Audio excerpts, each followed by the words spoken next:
The antecedents of party militia, how they operate, much of the things that they do on the ground, and who is really behind them is what the crux of our conversation is today on our front. And the man who's actually qualified and competent now to engage us on this matter is three-time Chief of Defense Staff. He is one man known in Ghanaian history, especially in the security circles, to be extraordinary. Brigadier General Nunoo Mensah is our guest today. We'll be having the first part conversation trying to put the whole concept in its proper perspective. We've been trying to see how they operate, who puts them where they are, why we have not been able to deal with them properly. In the next half of this conversation, what we're going to do is to understand clearly whether we can deal with them. What should be done when we want to specifically deal with them? Which specific institutions or group of people are responsible for what? And how can we ensure that by the time we go for election 2020, we cannot deal with any grouping that will take the force of arms of the state or perhaps from elsewhere and seek, among other things, to engage in illegalities, hoodlums, thugs, people of varied backgrounds maybe, whose ultimate aim is to pervert our security in the state. That's the next set of conversations we should be having with Major. Major, you're welcome to our front. Thank you very much. Well, we continue the conversation in this path. So now, specifically, there's been complaints from the IGP, I'm sure you've heard him, Yes. calling on the political parties to help him by disbanding their groups. Is that a legitimate call, especially coming from the man in charge of security at that level? You know what? I mean, I hope someone like me or you or anybody can go to Supreme Court for interpretation of the Constitution. Whether political parties, and for that matter, anybody, can set up a paramilitary force like vigilante group in the political party. I believe it's clearly illegal, not constitutional. Mm-hmm. You know, I want you, somebody, just, go in the open. Go to on the court. 7th of September 2018, you are being quoted to have said that you are considering dragging the MPP and NDC to court over the existence and the formation of these groups. Yes. I'm sure I've said that before, but I'm so concerned about it that is clearly wrong. And we are just witnessing it as a people. You know, I don't have men and women of courage in this country here. Why can't the police deal with this? Why is the IGP asking us to ask the political parties because to the IGP was disband it? appointed by the president. Yes. If the NPP are supporting the vigilantes, how can you override the president's actions? You know, I mean, I see the problem IGP had. To be honest with you, if I were in IGP shoes, I would have resigned long ago. To be honest with you. Really? Yeah, because I've resigned quite a few times. If you give me a job, you will tie my hand behind me. I can't do the job. His hands are tied? Yeah, because you appoint people who are NPP supporters or NDC supporters, whether NDC in power then or NPP now. And the IGP is being blamed for insecurity it is his responsibility. Yeah, but if the fact that you are appointed by government doesn't mean you cannot be independent. Yeah, but if you should have the presence of mind to exert your independence. I agree. But if not all of us are equal or the same, the courage that you are talking about is not courage that you learn the IGP and the police or the military. You are born with it. Mm-hmm. I'm telling you. It's not something you learn. So if you are not born with that courage in your system, in your makeup, it's very difficult to want everybody to speak and behave the way you want to behave. I've learned from this. So if I were in shoe, to be honest with you, and it won't happen under my watch, because I want to read this. Now, I resigned in 1982 from the PNDC. Then President Wallins was the chairman of the PNDC. Yeah. Maybe you haven't seen a copy of my letter of resignation. I've seen that. You list a litany. Yeah, and I just say I quit. And I left. I want to have a big farm near Legon. Because as chief of defense staff, I had all the power there. I'm not the government, but I left it and went and had cassava farm. But I couldn't, you can't give me a job and a time I say you cannot do it and then blame me. But let's be clear. So who is tying because the president says that the IGP can do whatever they want to do. The police can arrest these people. He will not intervene. His party will not intervene. He is sure that he wants to see them go through justice. So who at all is tying their hands? The IGP could do what you are saying. Here you send men who are armed, maybe better armed than the police. And the police go to confront them. What do you think will happen? You're bloodshed. Why should anybody outside the police or the military arm themselves at a by-election appear there and molest people, cause bloodshed. And it's blame is a political one. It's not the IGP.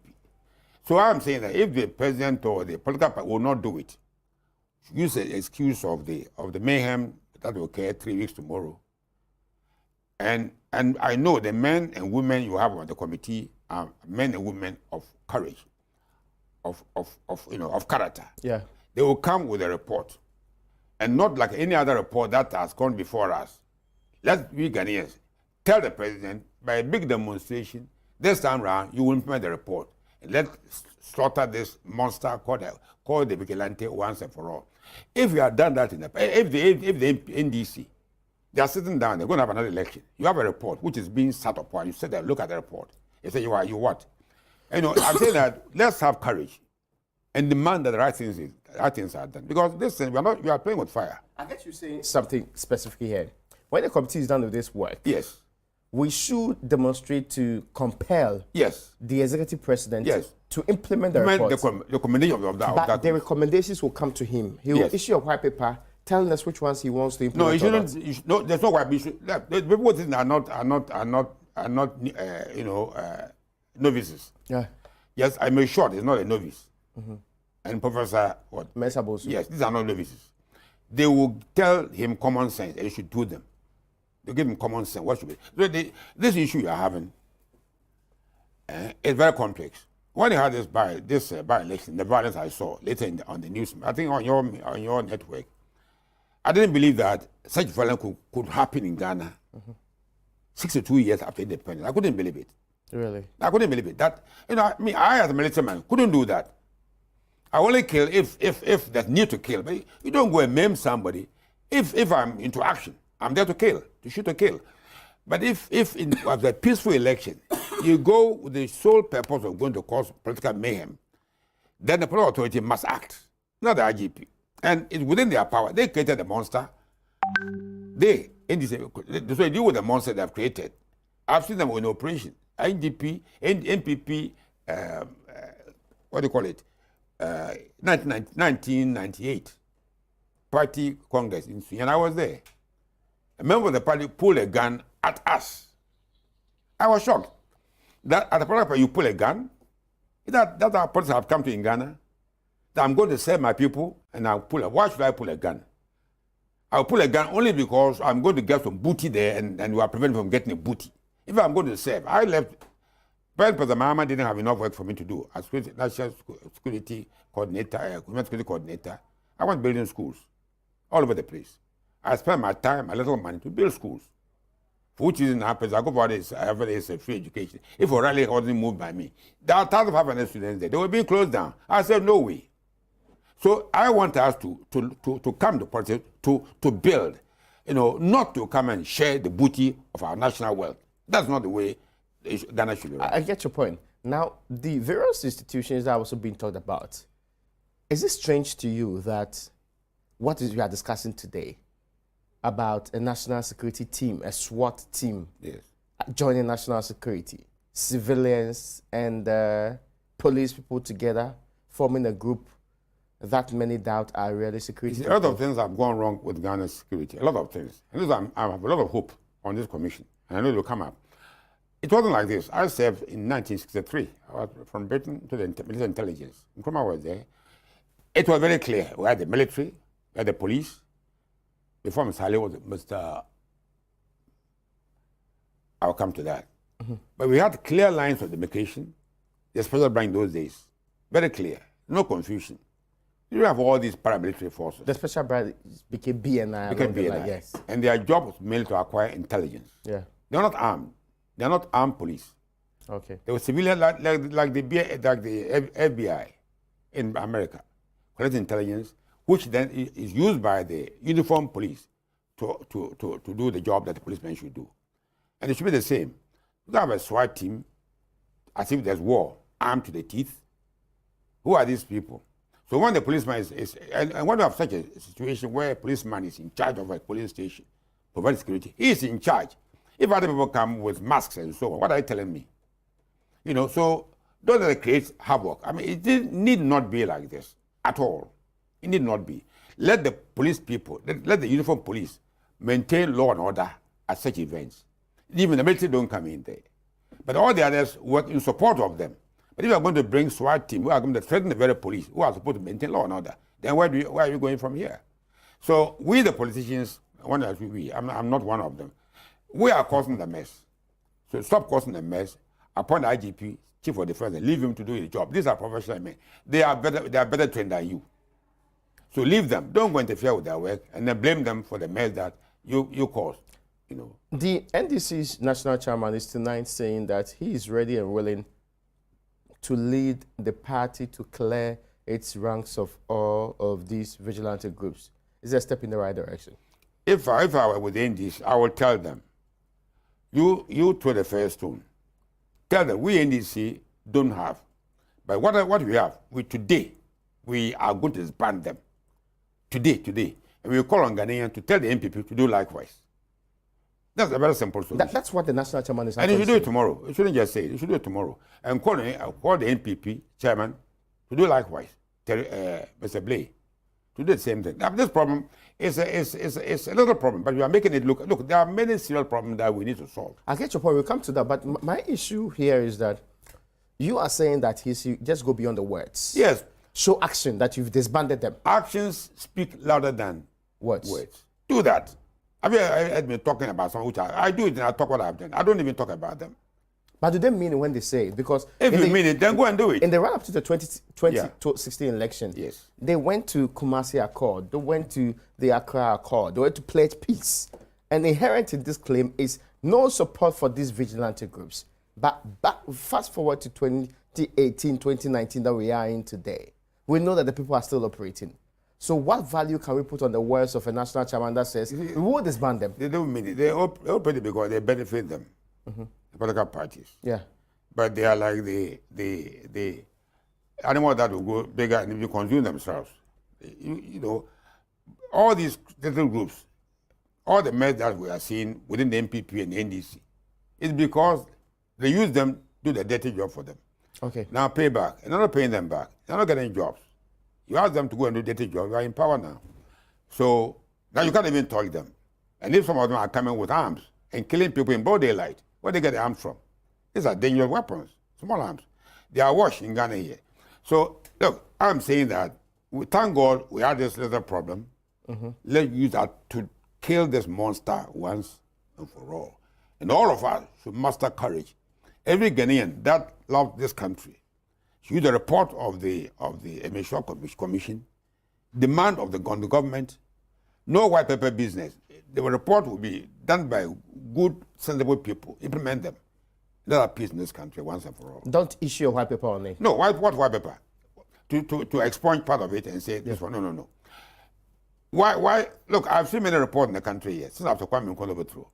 None of them came to any fruition. So I'm saying this matter, you don't joke with it. This matter is a cheap, a fancy proverb. What's our summary about? Frank and Sidu. June 4th, June 3rd was very peaceful like today. Then mayhem broke loose. You have many young people today in Ghana who are frustrated, who have no jobs, who have nowhere to sleep. They are burning with anger. I'm telling you, I've been a young man before. And if you don't take care, many of them, some young Ghanaians went to join ISIS a couple of years ago. I don't know whether you can. Yes, we've heard of them. Yes, we heard of them. Many of them, and they're desperate. I drove past an American embassy this morning. I saw a crowd there that I couldn't understand it. A crowd. Seeking visas. Trying to run away from Ghana. Seeking visas. And most of them pay money and they're never giving visas. Then they give a part of the money and say they want to bring troops here to protect Ghana, to help to train us. It's a very complex issue. No Ghanaian is prepared to speak up his mind. Most of us haven't got that courage. But the crowd there, let me say something. I haven't done law, but it's not natural justice that you get money from him. I want the visa, you don't give him, you keep my money. It doesn't make sense to anybody. Yes, we are watching. They're very quiet. Then they give me $20 million to come and position troops here, and we are happy with this. Our own money. So let's have courage to speak our mind. To defend this country is a lovely country. The only country we have. If it goes, we are all gone. You can't go to Britain. There's no way. You can't swim across the Mediterranean to go to Britain. There's also Brexit waiting for you. So the Trump is waiting for you in America. So where are you going? There's this latest development that's interesting to know too. One thing that came out of this particular probe is that people have started complaining about the kind of architecture we have at the national security. Yes. So we have a coordinator, we have an advisor, Yes. we have There are a too many of minister, them. we have a minister, and we have a minister of state. Yes. All in charge of the same unit. Yes. Is that appropriate? There are too many of them. I mean, again, go back to the commerce time. I had one Mr. Eric Otu, was charge of national security, Eric Otu. That was the only one person. I did a good job. How many were criminal ministers? Go and count them. They're a handful. Have educated people. Run Ghana better. They run Ghana better, I'm telling you. And I was there, so I'm telling you, they run Ghana better than today. So numbers don't mean anything. And again, from my experience in this disaster that we are talking about, many of our ministers or many of our top officials don't understand what they're supposed to be doing. To be honest with you, when a minister doesn't have the authority or the power to deploy any soldiers or any policemen anyway, you are professional heads. I had a problem with my Minister of Defense when I was Chief of Defense Staff. I knew I wouldn't last. That didn't last. I'm telling you. I mean, Mr. Ali Poku, if he's not around, he may rest in peace. The day I knew I wouldn't last because I would never give up my principles of. I've been trained in some of the time I'm wearing today is the Indian National Defense College, one of the finest institutions in the world. 50 years anniversary. I was there 10 years ago. And Sandhurst and all this, then you can't come and tell me how to run the military. Mensah thought he was in charge. I said, well, not in charge, I'm in charge here. That's interesting to note. No. They're professionals. Don't mess up with them. Okay. Do your job as politicians. Get policies to them and let them implement them. Okay. But don't go and tell the minister, minister go and tell the chief of defense staff or the IGP how to run the job. Don't interfere with it. We don't bring political people to whom to employ as policemen, soldiers. Then when they can't do the job, you blame him. Then you blame him. You bring party boys to go and be employed who are not fit to policemen or soldiers. You blame the IGP or the police or the CDS when something goes wrong. But the IGP also have never complained about these people and called them party boys. They seem to accept them. They seem not to have the mettle to oppose any form of action that seem to impose something on them. You see, these things don't happen in a civilized society. I live in Britain. I went to school in Britain, in Canada, as I said, in India. Long periods. It didn't happen there. What should happen in Black Africa? Is it because we are black? No, but I met officers in the army who were black, but they were as intelligent and as good as you can find, as you can find anywhere in the world. The current Chief of Defense Staff, I know him very well. First class officer. Don't mess up with him. The IGP, I don't know that much. But they are good professional people. So I'm saying that, you see, we are making life very difficult for them because we want power and keep power forever. That's the whole issue. You come and do your job, do it well. People are going to choose to vote you back to power. Fair enough. They said no, go in peace. Leave them alone. To choose a new pep. I mean, the NDC today, I keep on coming to NDC. I'll come down to that point because that's a political party. Yes, I have some time, don't worry. And that's a political party that's actually going for elections pretty soon. It's Saturday, as we are told. But I want us to wrap up quickly on this vigilante system. Yes. Do you think that the president today can lead a comprehensive system that will get rid of them once and for all? I know President Agobade very well. I mean, I know him very well. I don't want to say it, but let's pressure him. If you know our eyes are ready, he will sit up and do it. Because you see, that's a joke with Ghana. I'm serious. Okay. Hell can break loose without any warning. When you have many things, many dry grass that can catch fire and be in conflagration. I keep on saying this. If you go to Tulu right now, if you go to Kantaman, you see people sleep on the pavement. I've seen it with my eyes. And that's not good enough. If today, 62 years of independence, next month, and we are in this mess, there's work to be done. Let's waste our time on vigilante. Let's get job done. I mean, the young people, I was winning about last Monday, University of North Campus. My house is not far from there. I saw young people there, almost without any hope.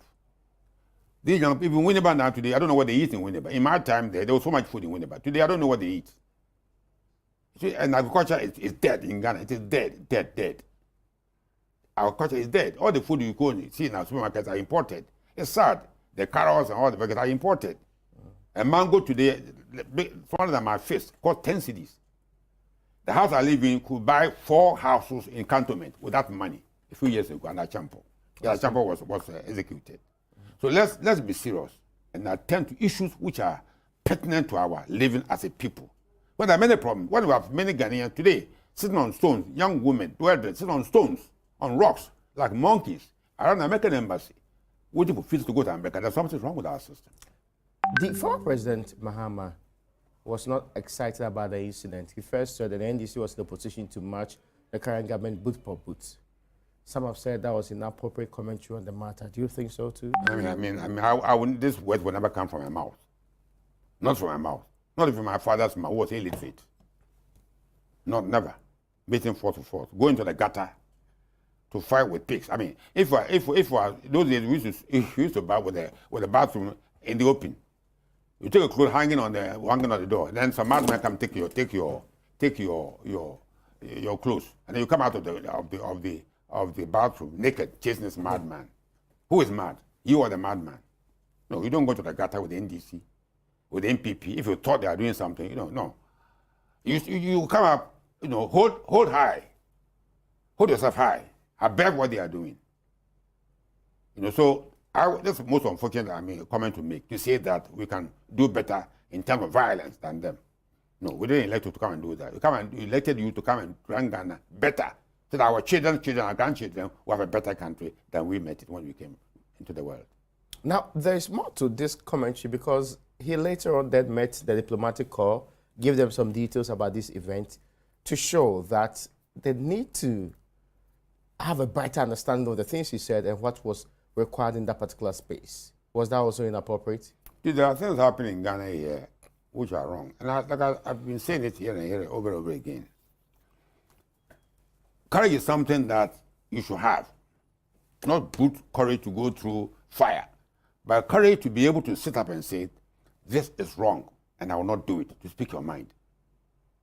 But I'm saying that as a people, we lack this courage, what I call moral courage. This is wrong, and I will not do it. There's no way I will do something. Look, I'll give another example before we come to President Mahama's so-called meeting diplomats. Governments in the past, when you're official, when you retire, you can take your not four-wheel drive, ordinary cars, if you have one, and you pay almost nothing for it. I said, no, this is wrong. I'm a Christian. I've seen, today, I saw a young woman carry a baby behind her. The baby was crying in the midst of all the carbon monoxide fumes, selling water. Then you tell me that the car that I've got three cars. They're old, 42 years, 43 years, 25 years, and 20 years. I could have bought a Land Cruiser, but I used the money to build schools across the country. So I'm saying that you have to have morality, and no, wrong is wrong. My daughter told me, sir, but this car, you say you won't break. I was driving my own car. He was driving my car because I couldn't, like here, I didn't come here because I didn't know how to park my car. So I said, let's drive, let's go to town. And so a woman who was selling water, a young woman with baby behind her, asked me, look, I said, why didn't you buy the car that everybody is buying? I said, I'm not everybody. I'm genuinely Mensah. I was born differently. There's nobody in the whole world like me. Nobody. I'm different. And it's wrong, and I will not do it. Let's have men and women of courage. Something is going wrong. If the MPP are going to go to the gutter into the gutter and play with pigs, you also going to go into the gutter? No, I will not do that. I will not do that. My father was a fisherman. He taught me discipline and common sense, and I will not do it. My father was a fisherman. I went to school by force. I said I won't go and fish. It's okay. True. Yeah. So let's lift Ghana up. Let's raise Ghana to a level that befits our accolade as being the first black African country to achieve political independence. That's what Ghana should be. I get you. I was asking the question about whether or not meeting diplomats, briefing them, mattered in any way. My worry was that in what capacity was President Mahama meeting former president? Former president. Yeah. How? Let's face facts. Just because Mahama want to lead the NDC again, and I'm opposed to it. You're opposed to him leading it? I've said several times. The world is a stage, and all the men and women. Who said this? We don't read literature. Was it Shakespeare? Yeah. Was it Tale of? No, not Tale of. No. 12th night. And all the men and women are mere players. They have the excellent answer. But in his time, paid many parts. I have been a fisherman, a farmer, civil engineer, building schools, doing everything, intelligence. You play a role, and when that role comes to an end, open another chapter. Look, when I go to my village, or when you go to Bole, where President Mahama comes from, Bole in the Yeah, Bole is a Futu. We are the same people. We are Guans. Bole means Bole. Yeah. Bole. It's okay. They migrated from Mali, came across north, all the way, and ended up in Winnipeg. They couldn't go beyond the sea, so they stayed up there. So, you know, there are things that if they're not good, don't do them. And my advice is that, look, what have you into them? An MP, a vice president, and a president. What do they want to do? And I'm saying that many politicians don't know when it is time to quit. They don't know. But people like President Carter in America, late President Bush, showed us that President Bush did every job in America, every job, name it. When he was beaten by President Clinton, they became good friends. He didn't come by storming by, I'm going to power, I want the power again. But you see, let me say it here. I haven't been in government. The NDC, I don't know, I'm not talking to them, but they would be better to listen to me. The people the NPP will find among those who are standing, easy to beat with President Mahama. You know what? They know so much about him, even in government. Okay. They're only waiting when to be elected and they'll come after him with onslaught. I have been in government. What you see, what you saw the NPP did, some of them were abhorrent. They know, they're only waiting for them to elect him and they'll come after him. They've started it. Okay. One who was here, the Deputy Minister for what? The Minister for Information. He was here he was here before? Yes, he was. He was it yesterday? On TV, one of the, I don't know which network. They've started. So I'm talking to you from a lot of experience. I've been here for quite a long time. And I'm not talking from books. I'm talking from things I have seen, I've read. Okay. I know they will come. So, but the NDC also need to refresh itself. Okay. Need to renew itself. But that's not going to happen. Because they've all ganged up behind President Mahama. Okay. I don't hate him, but I believe that to be in his own interest. Look, let me chip one in here. The Ivorian crisis. Yeah. When it was at the height of it, President Mensah maybe have a peaceful rest, whatever the Lord has given him. Called me and said, General, what do you do with the Côte d'Ivoire? We have been asked to mount attack by sea and by land to remove Mr. Babu. And I told him, Mr. President, friend, na in Nkasa, na catch the day, upon a chop, please. He's a professor of history that lies beyond the presidency. Don't go and sacrifice yourself, your family, and your country. Please, go and power. Go and have peace. I was standing there. You know, he didn't listen to him. What happened? It's just his history. So I'm saying that we've come to play a role. I have been chief of defense at 2 times. You said it. But I served not more than a year and 3 months. Instead of 8 years. But when I left my job, I want to do many things. Building schools, growing cassava farm, big cassava to sell it, just to feed the people. Go to Bole and do a lot for your people there. That will even, you know, our people are suffering. I was going to Monday. The poverty is unbelievable. Unbelievable. And we are doing not much for our people. So I'm saying that after I've served as a fisherman, as a farmer, as a soldier, as a politician, as a civil engineer, I'm not finished yet. There's so much he can do for his people. I get your point, but the final word I want you to have is on these vigilante groups, and of course I'm racing out of time, so finally, what will be your everlasting solution to this issue in just 10 seconds? No, I think that we have this opportunity, I've said this and I'll say it again, to do lasting harm to this menace. Really destroy it. Because it will destroy this country if we don't destroy it. I've seen what they can do. But you see, these are young men that are unemployed. Okay. And are used by politicians for their dirty job. I get you. And if we don't deal with them, they will give us hell. And we don't want that to happen. I appreciate your time today, and thank you so much for getting with us today. Well, folks, that's where we end today's edition of